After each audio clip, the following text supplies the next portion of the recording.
Yo mga boss, what's up sa inyo? This is me, Boss Brang. Ngayong araw na to is mag-unbox ulit tayo, no? Ito na ang ating pang number 4 na unbox.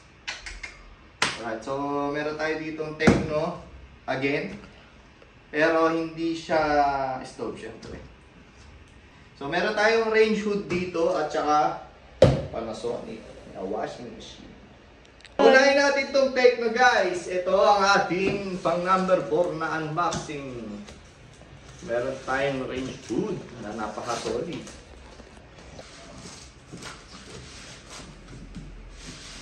Tapos patong na lang natin.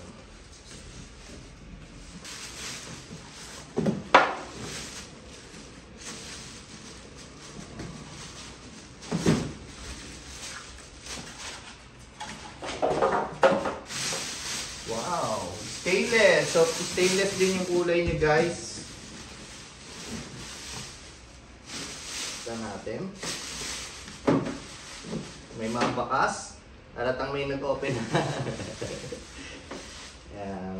So, itong range hood natin, guys. Ductless siya, guys. Ibig sabihin, pwede siyang lagyan, pwedeng hindi. Mas okay na rin yung hindi para hindi ka na magbubutas, no?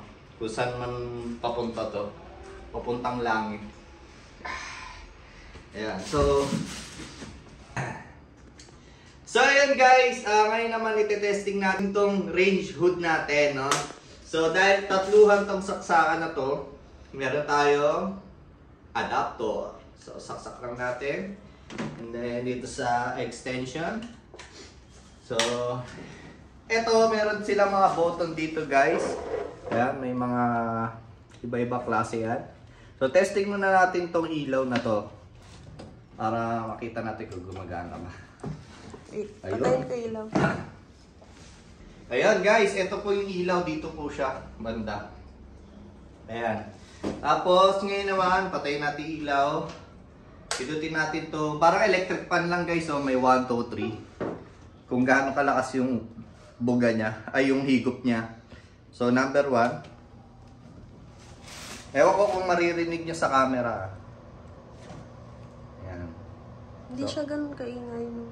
Hindi rin siya ganun kaingay, guys. Tapos number 2.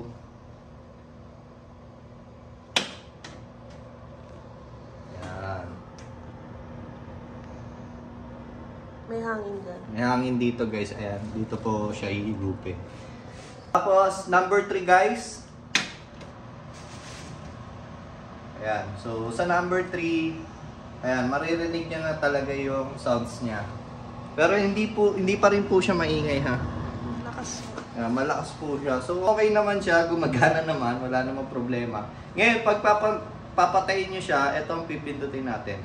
Ito ang pinakauna po. Ipagsabay mo yung ilaw. Ayan. Pagsabay natin ilaw, sabi ni partner. Ayan. Wow! Okay. So, ngayon, patayin natin.